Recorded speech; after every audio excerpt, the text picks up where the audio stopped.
மக்களுக்கு எதிரான செயல்பாடு இல்லை மக்களை கேவலம் பேசுகிற இந்த ஓசி பஸ் இருந்தது, இந்த மாதிரி மக்களை இழிவுபடுத்தக்கூடிய, மக்களை மதிக்காத எந்த அமைச்சராக இருந்தாலும் எம்எல்ஏவாக இருந்தாலும் அவங்க அடுத்த நிமிஷமே தூக்கி எறியப்படணும். மத்தியில் வந்து போராடிட்டு இருக்கார், அவர் வந்து திறமை இருக்குது அவர்கிட்ட. இப்போ எதிர்கட்சி அவனுமே கிடையாது, அவர் தான் மெயின்.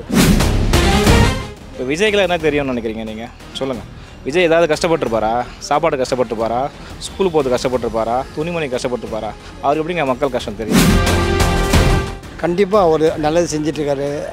பெண்களுக்கு இலவச இது பேருந்து, அப்புறம் மாதம் மாதம் 1000 ரூபாய் இது, அப்புறம் முதியோர்களுக்கு பென்ஷன் அவனை கொடுத்துட்ருக்காரு.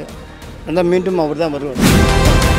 இப்போ ஜெயலலிதா பண்ணுவாங்க, மக்களுக்கு எதிராக எந்த குற்றம் செஞ்ச எவனாக இருந்தாலும் சரி, மினிஸ்டராகவே இருந்தாலும் அடுத்த நிமிஷம் அவனை தூக்கி அடிப்பாங்க. விஜயகாந்த் எம்ஜிஆருக்கு லெவலில் வந்து விஜய் இருப்பாரான்னு எனக்கு தெரியாது. ஓகேங்களா? அவங்க லெவல் வேறு, இவருடைய லெவல் வேறு.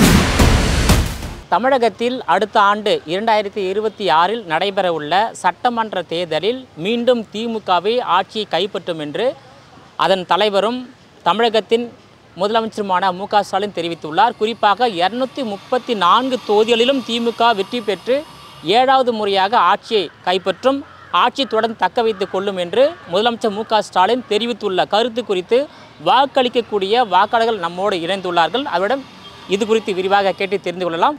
திட்டங்கள் தான் மக்களுக்கு நிறைய செஞ்சிட்ருக்காரு. அது ஏழைங்களுக்கு நிறைய 1000 ரூபா கொடுத்துட்ருக்காரு. அது மாதிரி எஜுகேஷனு, நீங்கள் எந்த டிபார்ட்மெண்ட் எடுத்தால் கூட இப்போ ஓரளவு நல்லா இது இருக்குது.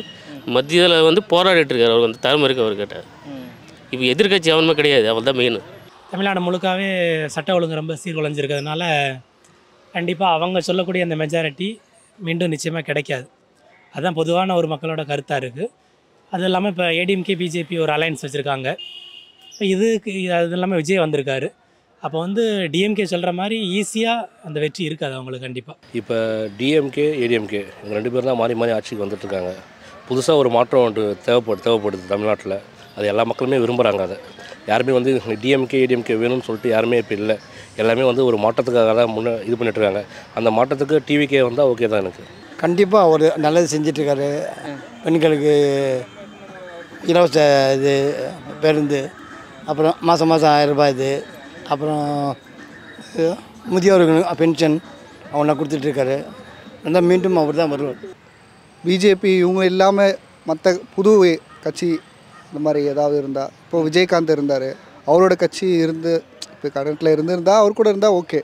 பட் மற்ற கட்சிக்கு போனால் அக்செப்ட் பண்ண முடியாது. மக்களுக்கு எதிரான செயல்பாடு இல்லை மக்களை கேவலம் பேசுகிற இந்த ஓசி பஸ் இருந்தது, இந்த மாதிரி மக்களை இழிவுபடுத்தக்கூடிய, மக்களை மதிக்காத எந்த அமைச்சராக இருந்தாலும் எம்எல்ஏவாக இருந்தாலும் அவங்க அடுத்த நிமிஷமே தூக்கி எறியப்படணும். இப்போ ஜெயலலிதா பண்ணுவாங்க, மக்களுக்கு எதிராக எந்த குற்றம் செஞ்ச எவனாக இருந்தாலும் சரி, மினிஸ்டராகவே இருந்தாலும் அடுத்த நிமிஷம் அவனை தூக்கி அடிப்பாங்க. அதே மாதிரி மக்கள் பணத்தை கொள்ளையடிக்கக்கூடியவன், ஊழல் பண்ணக்கூடியவன், மக்களுக்கு எதிராக பேசக்கூடிய செயல்படக்கூடிய எவனாக இருந்தாலும், அவன் மினிஸ்டர் எம்எல்ஏ எந்த பதவியில் இருந்தாலும் அடுத்த நிமிஷமே தூக்கி அடிக்கக்கூடிய தலைவராக அடுத்த சிஎம் வரணும். விஜய் வெற்றி பெற வாய்ப்பு இருந்தாலும் அவர் நம்ம தான் அவரை கொண்டு போனோம் வெற்றி பெறதுக்கு. அது நம்ம எல்லோரும் சேர்ந்து எல்லோரும் ஓட்டு போட்டால் தான் உண்டு. மாற்றம் நினச்சி இளைஞர்கள் எல்லாமே மாறினா தான் உண்டு. இப்போ எம்ஜிஆர் சொல்கிறீங்களா, அவர் வந்து அந்த காலத்தில் ரொம்ப கஷ்டப்பட்டுருக்காரு. சரிங்களா? சும்மாலாம் வந்து கட்சிக்குள்ளே வரல. 3ஆம் கிளாஸ் தான் படிச்சிருக்காரு. சின்ன வயசுலேயே நிறைய ஒரு கஷ்டங்களை பார்த்து வளர்ந்தவர். ஸோ அவருக்கு மக்களுடைய கஷ்டம் தெரியும். இப்போ விஜய்க்கு என்ன தெரியும்னு நினைக்கிறீங்க நீங்கள் சொல்லுங்கள்? விஜய் ஏதாவது கஷ்டப்பட்டுருப்பாரா? சாப்பாடு கஷ்டப்பட்டுருப்பாரா? ஸ்கூல் போகிறது கஷ்டப்பட்டுருப்பாரா? துணிமணி கஷ்டப்பட்டுருப்பாரா? அவருக்கு எப்படிங்க மக்கள் கஷ்டம் தெரியும்? அப்படியே அவர் வந்தாலும் ஹை லெவலில் தான் பார்ப்பார். அடித்தள மக்களை பார்ப்பாரா? பார்க்க மாட்டார். ஸோ அதனால் விஜய் வேணாம், இப்போ வர ஆட்சியும் வேணாம், அதிமுகவும் வேணாம்.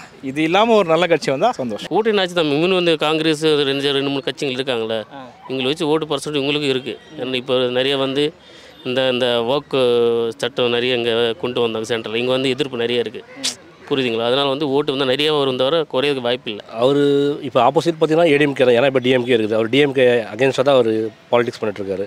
ஸோ அவர் ஓப்பனாக சொல்லிட்டார், வந்து யார் வேணாலும் என் கூட வரலாம், நான் உங்களுக்கு ஷேர் தரேன் அப்படின்னு அவர் சொல்லிட்டார். அவர் இதுக்கப்புறம் இப்போ 2 பேருமே ஆப்போசிட்டில் இது பண்ணிட்டாங்க. அவர் தனித்து நின்னா கூட ஓகே தான்.